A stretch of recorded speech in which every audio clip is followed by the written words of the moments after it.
Hello everyone, welcome back to my channel. In today's video I'm gonna show you how to fix Instagram music notes not showing. So open Instagram account,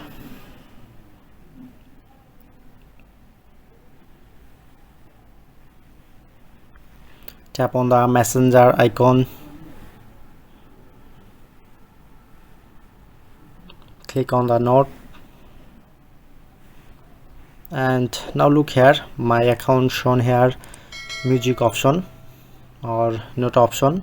Some account not showing this option, so let's get start how to fix it. First of all, open Play Store and Instagram, search here.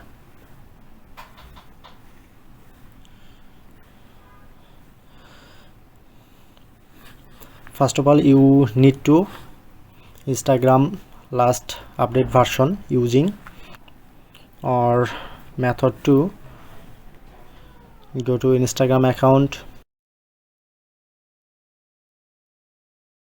tap on the profile icon, and then right corner tap on the 3 line, and then settings and privacy. Scroll down, messaging and story replies, show activity status, turn on this. If you can follow this method, then you can easily fix this issue.